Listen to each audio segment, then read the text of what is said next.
Assalamu alaikum wa rahmatullah wa barakatuh.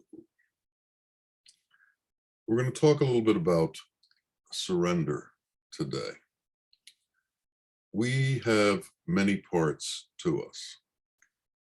We have the mind, we have desire, we have our physical visions, we have our body, and all of these sections of ourselves have to surrender. We have to be able to surrender our mind. We have to be able to surrender our physical visions. We have to be able to give ourselves up. Now, when a man and a woman get married, they're supposed to surrender each of them to each other. And in that surrender, they reach a state of unity where they both help each other, they both protect each other, and they both care for each other. In that same way, we need to be able to surrender to our Lord. We need to be able to surrender to our God. We have to give up our will on behalf of His will. But to do that is a very subtle understanding. I mean, it's easy to say, I surrender, but it's much more difficult to actually surrender. You have to give up the monkey mind. And there are 70,000 battalions of monkeys running around in your mind. And you have to give up all of them. You have to give up the dog of desire. That dog, that desire is what drives the visions that are in the mind. And we have to begin to do that. And as man begins to surrender, as he begins to give up his attachment to this world, as he begins to give up his reliance on this world, the world begins to reject him. The world begins to push him away because his interest isn't in the world anymore.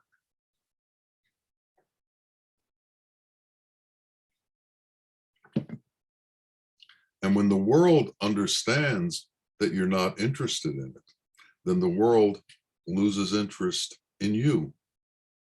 And when this happens, the teacher comes along.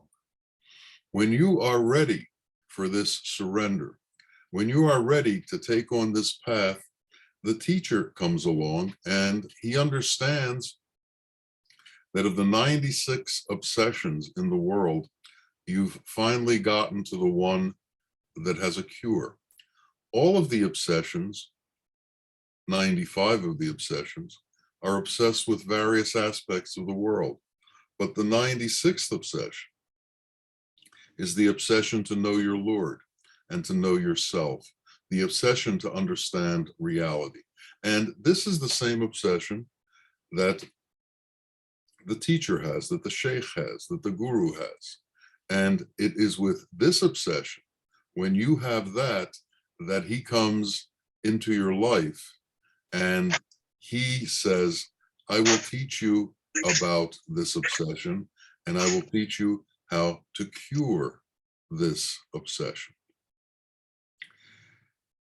The Buddha was taking a group of disciples on a journey, and they got to a river, and they sat waiting for the boat to come along to take them across the river.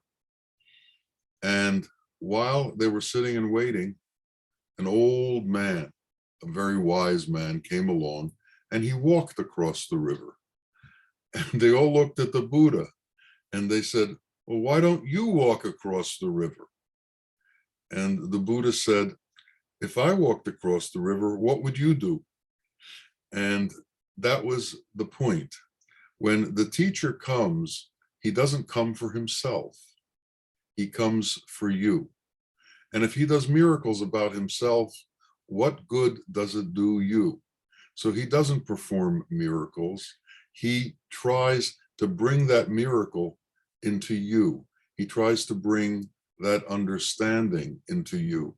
The teacher doesn't live for himself. The teacher lives for the students. The teacher lives for the disciples. The teacher lives to give to the disciples what it is that the teacher has. And it's like that. Allah has sent lights from the primordial light, from the Nur, to come into this world to bring the souls back to understanding the light that they came from, to understand the secret that is true man, to understand the secret that is the Sheikh, to understand the secret that is God.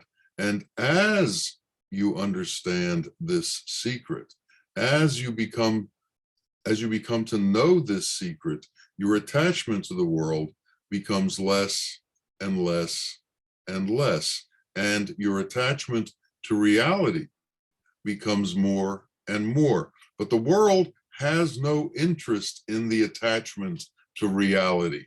So the world then has no interest in you.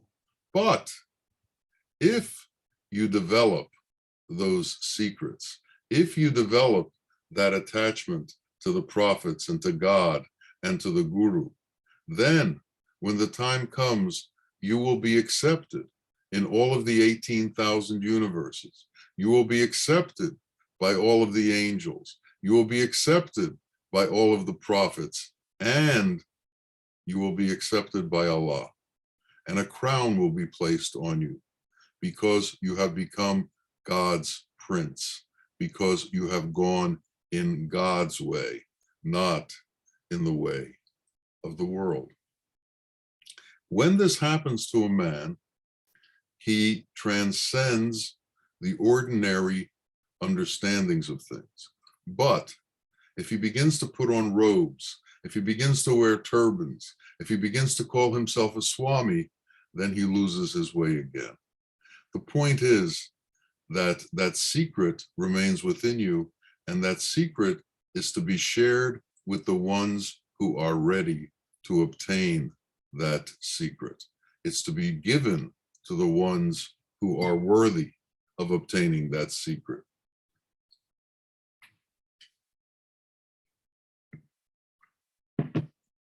So we, each of us,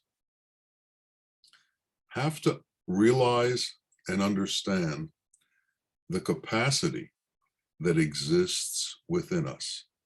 And we can't doubt that capacity. And we can't doubt the fact that what we don't know now, we will come to know as long as our intention is pure and our intention is direct.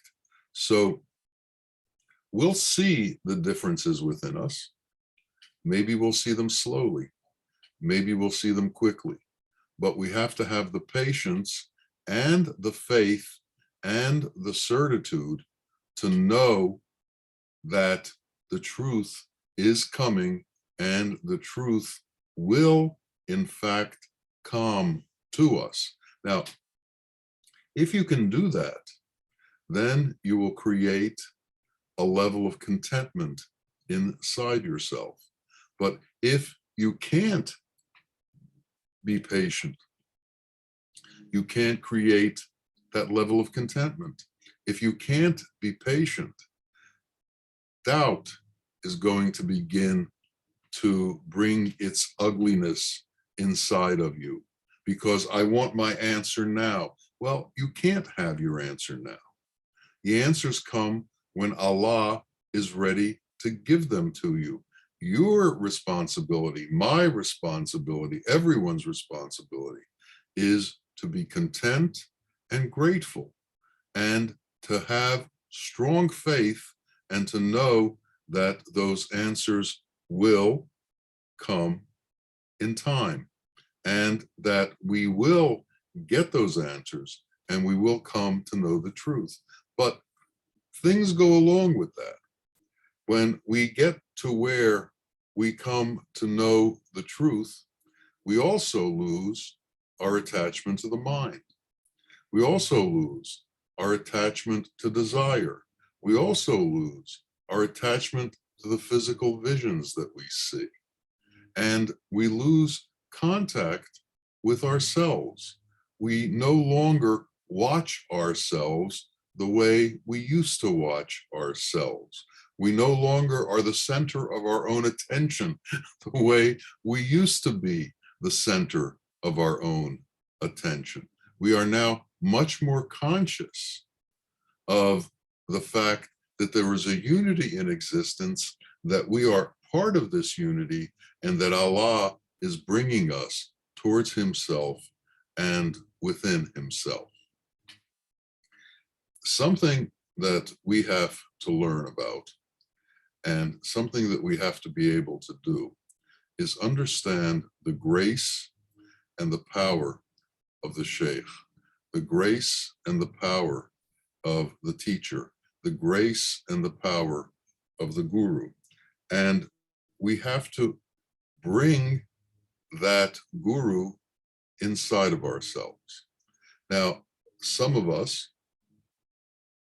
were fortunate enough to live with the manifestation that was the Sheikh. And we saw him with our physical eyes on a daily basis.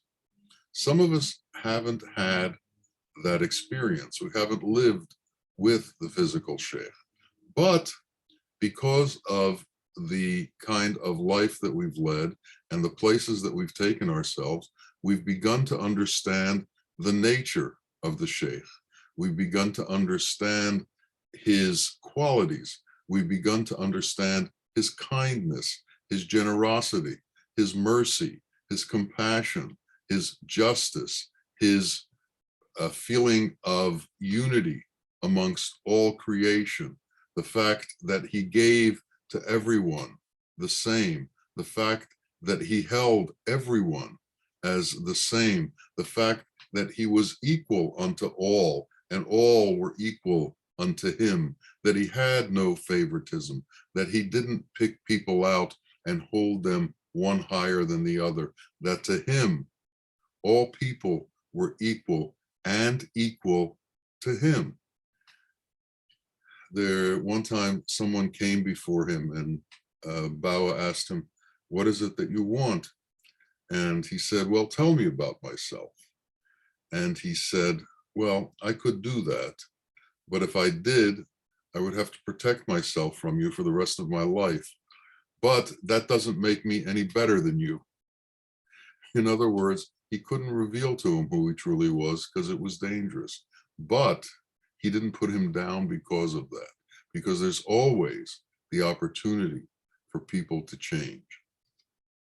What we need to do, what we need to be able to do, is to focus on the teacher, to take a snapshot of the teacher with our eyes, to record that snapshot in our brain, and to integrate that into our being. If we can do that, if we can take the teacher within us, we can begin to live a different life. The teacher is a higher consciousness. The teacher is a godly consciousness. The teacher is a transcendent consciousness. And if you can bring him into yourself, first you bring that physical vision into yourself, and then you etch out from that physical vision the formless vision of the teacher.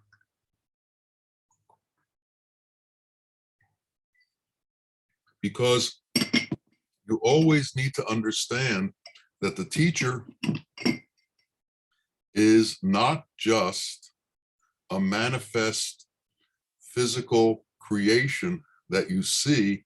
The teacher is from the light, and there is within him that light. And if you could see beyond the manifest, you would be able to see the light. So you have to see that formlessness within yourself. It's like the story of the man with the parrot.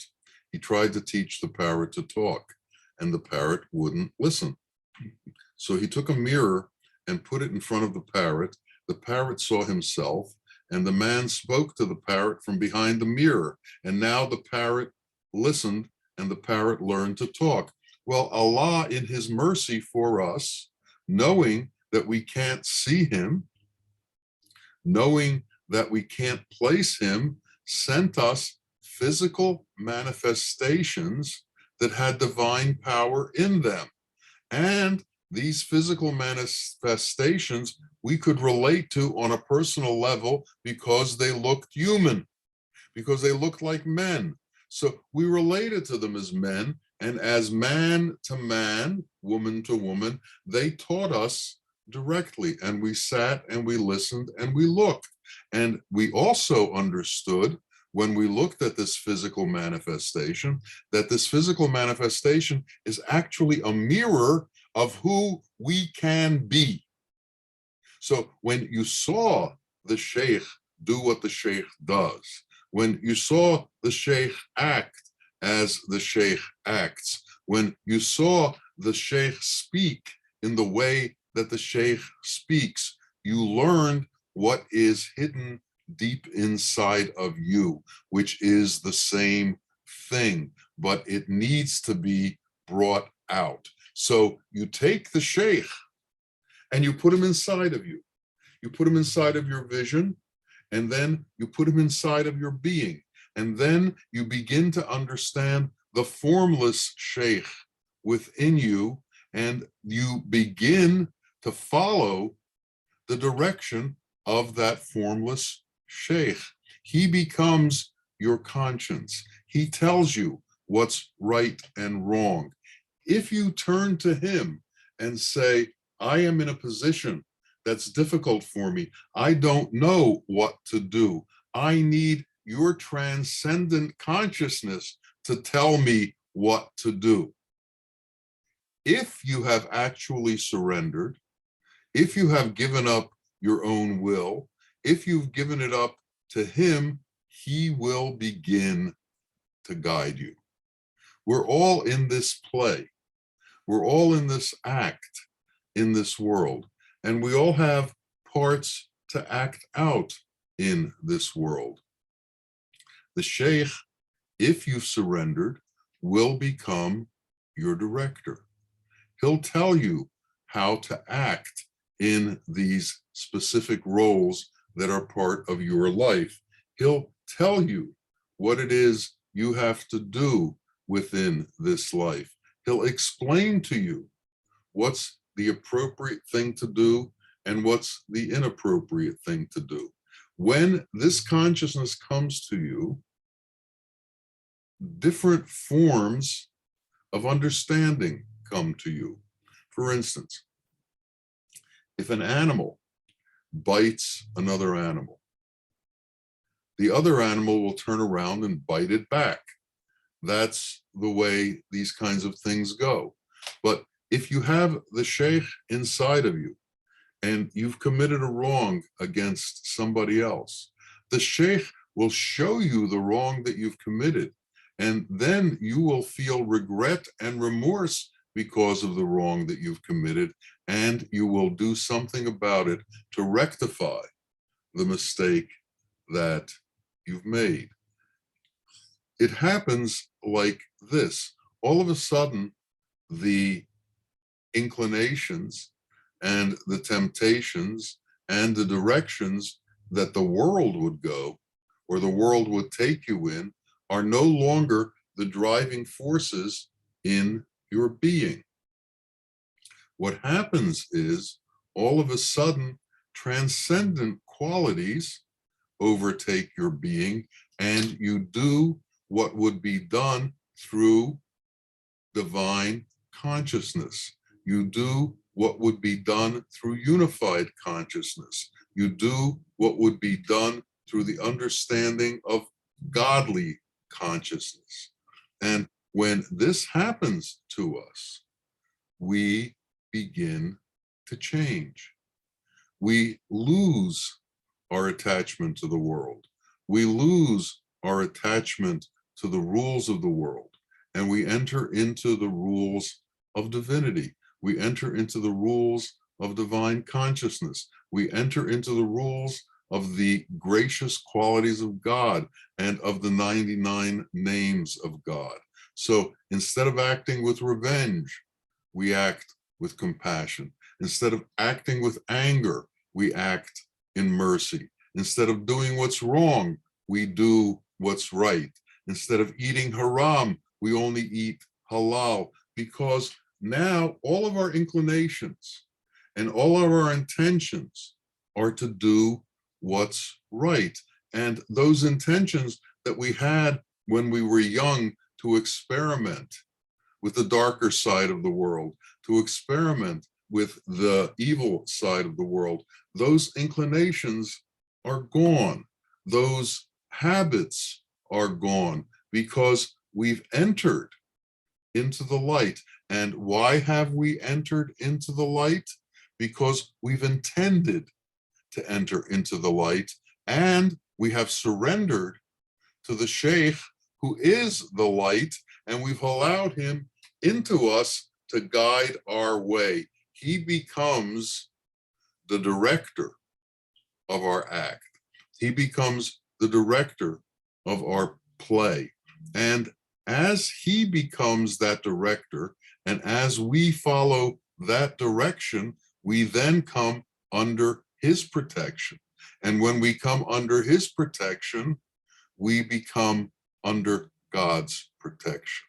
And nothing can occur to us because we are under that protection. One of the aspects of living with the Sheikh, of living with Bawa Muhaiyaddeen, was people felt while they were with him that they were protected. People felt like when they were with him that no harm could come to them because they were under his supervision. Well, we have to bring that same supervision that was external, internal. We have to bring that supervision that occurred to us while we were with him into us so that we walk with it inside of us. So that director, that Sheikh, that consciousness brings us to truth on a constant level. Brings us towards reality in a steady way. Doesn't allow us to go off the straight path. And if we can bring him into us, bring him into our consciousness, and allow him to control and modify our behavior, then we will begin to act and do things appropriately. He becomes the editor of our act. He becomes the censor of our act. He's the one who holds up the stop sign when things are getting out of hand. He's the one who controls the horse when the horse decides to run off. He has that power, and if we surrender to that power, then we are brought into the grace of that power. We are brought into the compassion of that power. We are brought into the mercy of that power. We are constantly brought in to the truth and to the way of truth. But to do that, we have to bring him into us. To do that, we have to surrender to truth. To do that, we have to give up our physical vision. To do that, we have to give up our attachment to the world. To do that, we have to stop looking at ourselves all the time and understand the larger picture. The Sheikh is not here on behalf of himself. He's here on behalf of Allah and on behalf of the people who enter into his path. He's here to give unto men what he has. The miracle, one of the miracles of the Sheikh is that he is able to share what he has with others. He is able to dispense what he has to others. He is able to dispense his way to others. And that's why when you're within his presence, a tranquility enters into your being. How is it that you can come from a distraught state, a state full of complications and full of enormous problems, and you walk into the Sheikh's room, you sit down, and all of a sudden you've entered into tranquility. All of a sudden you've entered into contentment. All of a sudden you've entered into gratefulness. All of a sudden you understand all of the gifts that you've been given instead of looking at all of the things that you haven't been given. How does this happen? There's a resonance that comes from the Sheikh. There is a vibration that comes from the Sheikh. And that vibration is the vibration of divinity. It's the vibration of truth. It's the vibration of the Asmaul Husna. And as that comes out, as that resonance comes out, and as you sit within the purview of that resonance, as you sit within the influence of that resonance, it permeates your body. It overwhelms your body. It enters into every pore of your body. It enters into every organ of your body. It enters into your mind and pacifies it. It controls your desire and pacifies it, because whatever need you had, you no longer need it. You're in a state of supreme ecstasy, and that state is more than sufficient for all of your needs. That state is more than sufficient to satisfy you and make you grateful. That state puts you into the understanding that elevated consciousness is where truth resides. That elevated consciousness is where reality resides. And all of the petty obsessions of the world that you've spent your time obsessing over, thinking that without this and without that, how can I go on? Without that and without the other thing, how can my life be fulfilled? All of these thoughts leave your mind. All of these thoughts disappear from your existence. And now you are overwhelmed by the joy of truth, by the ecstasy of truth. And ecstasy enters into your being. A joyfulness overwhelms your being.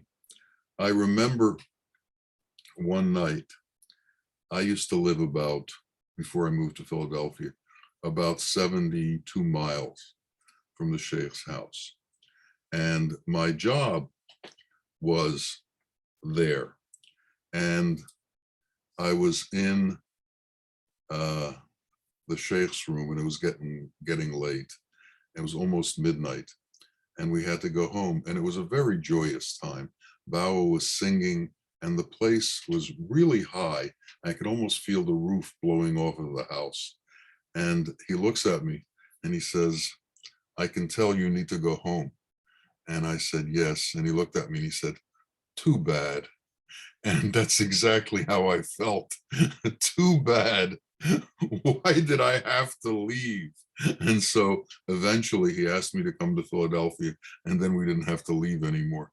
But the point is, when you're in touch with that kind of ecstasy, when you're in touch with that kind of compassion, that kind of mercy, that kind of resonance, a joy comes over your being that can't be explained, that doesn't have words, that is beyond the ability to express. It's an entire being experience, and it can only be explained by someone entering that being, by someone entering that state.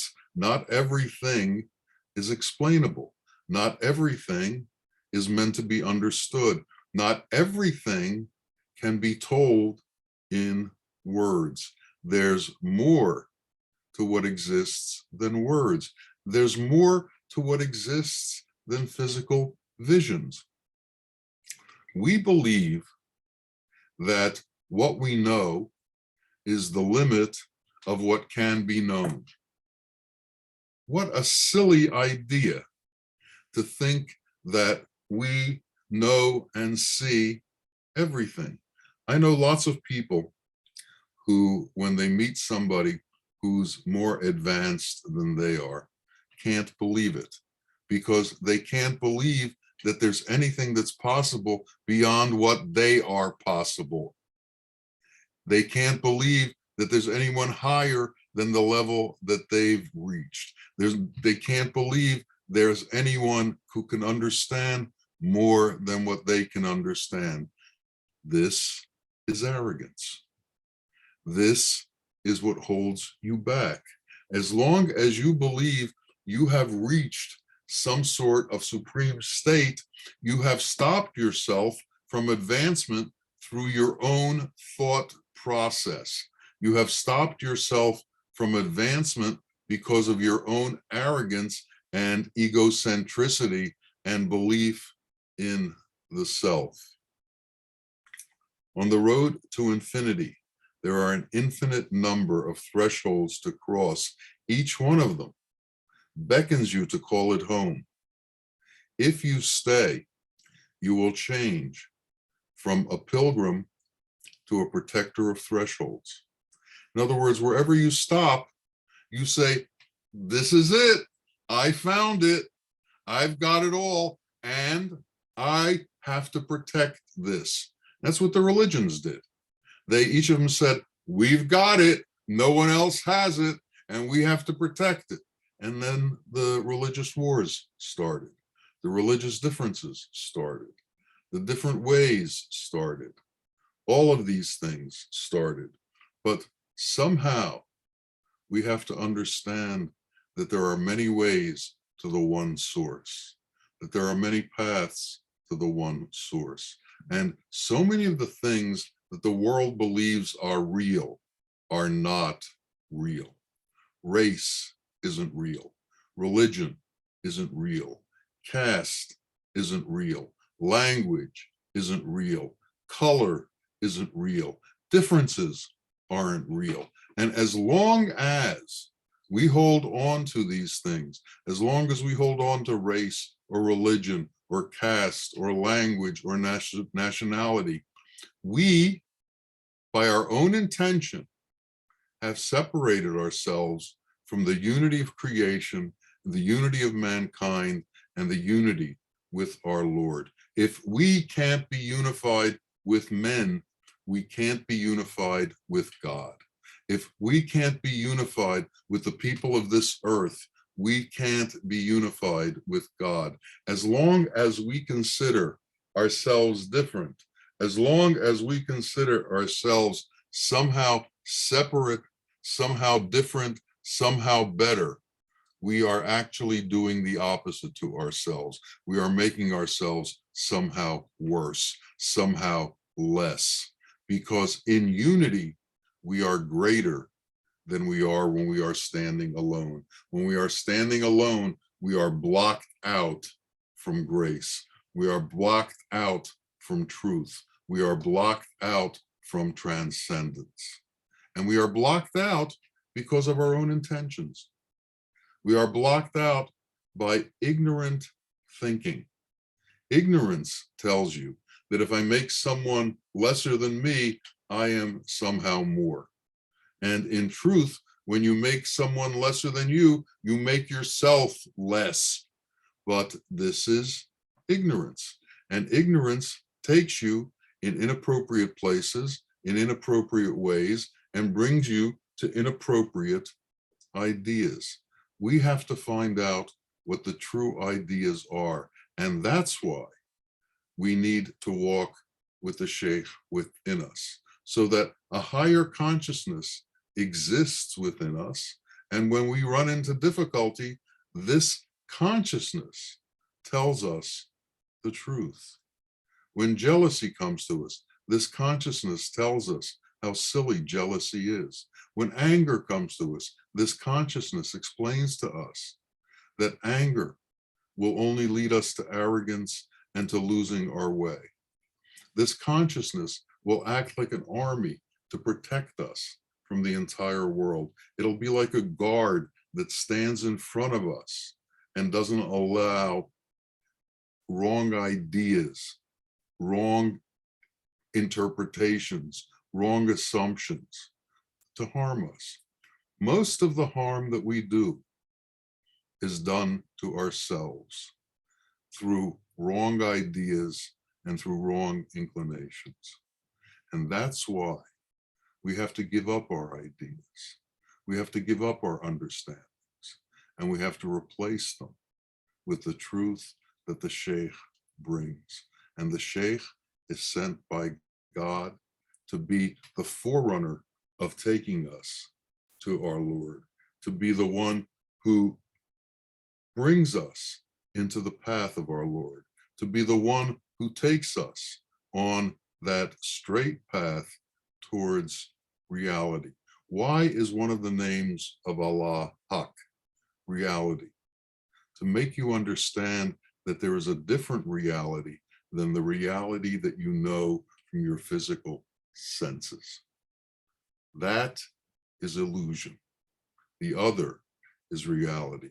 And as long as we stay within illusion, we will never sense reality, we will never sense the truth, and we will never understand transcendence.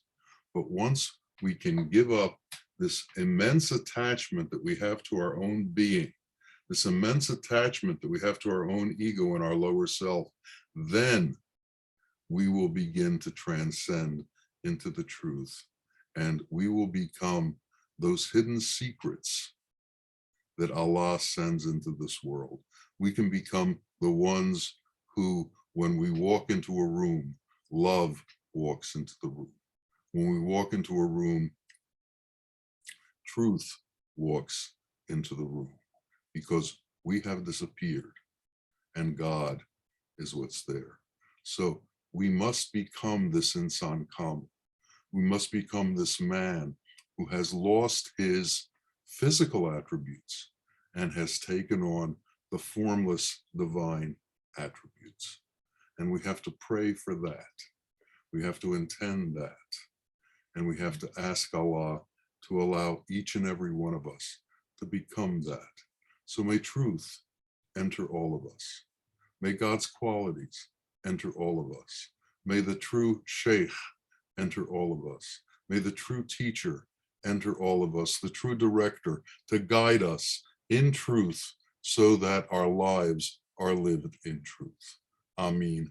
Ameen. Ya Rabbil Alameen. Assalamu alaikum wa rahmatullah wa barakatuh.